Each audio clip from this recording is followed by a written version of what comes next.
Hey you guys, there's 5 steps to determine your perfect sports nutrition. This is for runners and triathletes, okay?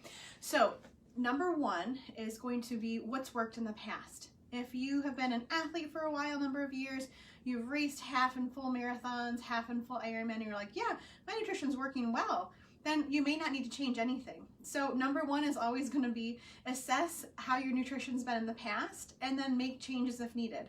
If no changes are needed, then don't worry about it, okay? So just go with it. You may be able to make some small improvements to make things better, but on a whole, if you've had good results and you feel good, have no GI issues, keep going with step number 1, which is what's worked in the past. Let's just say step number 1 has not worked in the past and you guys want to say, okay, it's not worked in the past. What can I do to better my time, better my goal race? I don't want to DNF. I don't want to have GI distress. So step number 2 is going to be what is served on race day, what's going to be at the aid stations. Because arguably that's the easiest way to use the sports nutrition is by taking what's on course. If you have special drinks, special chews, special bars, special gels, and nothing is on the race course, it's a lot harder to bring and carry with you. It's just more logistically challenging. So if you have the ability to train with what's on the race course, then you know that you have just the ability to run and grab, or cycle and grab. Just take it and go as you're going throughout the race. So while it may not be your first choice, like, I don't know if I want that Gatorade endurance, or I don't know if that's going to be right for me, you must practice and make sure it fits for you. It's the right thing for you. But like step number 2 is always going to be what's on the race course. Can you practice with it? Can you try it? Can you see how it's going to react to your body? And then is it going to work? If it is, awesome. If not, don't worry. Step number 3. So going on to number 3 is using a sports nutrition product that has a combination of glucose and fructose. So these, what we call multiple transportable carbohydrates. So there's multiple carbohydrates in each product. Typically it's a glucose and fructose, or glucose and sucrose.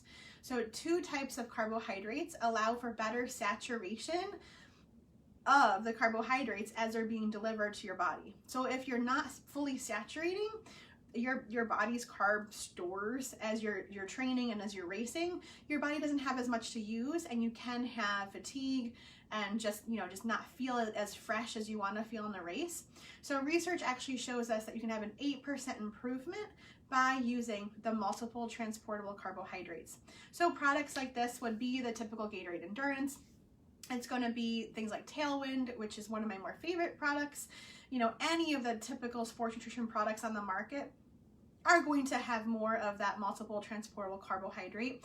You can look at, say, take a honey stinger and you're like, oh, it's honey. But if you actually look in it, it typically has more than one carbohydrate in maybe not their gels, but in their chews, in their bars, things like that. And it's going to be multiple carbohydrates.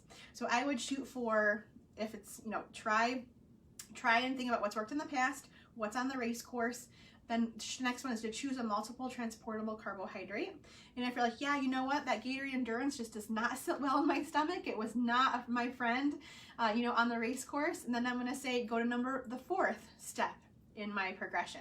So the 4th step down is going to be choosing a lower carbohydrate product and getting more of your carbohydrates from the whole food source. So something like a Noon Active, I think that Scratch is going to be one. Cliff has a hydration product. So they're going to be lower in carbohydrates, but still providing the electrolytes that your body needs, the fluids that your body needs, but you're going to rely on getting your carbohydrates from more of a whole food source. So it could be a peanut butter and jelly sandwich. It could be the date and nut balls that you make. It could be relying on bars. It could be mashed potatoes. Some of my athletes like mashed potatoes when they're running, especially. So if you've tried the first 3 options and you're like, yeah, those aren't working, then go to the step 4, which is a lower carbohydrate drink that has the electrolytes, and the additional carbohydrates have to be coming in from, just a exogenous source, from an outside source coming in. You're not just going to be able to drink all the carbohydrates in your drink like a traditional Gatorade or Tailwind product. Okay. And then the 5th step is going to be kind of, if all 4 of those have not worked, then the 5th is going to be the Cyclic Dextrins.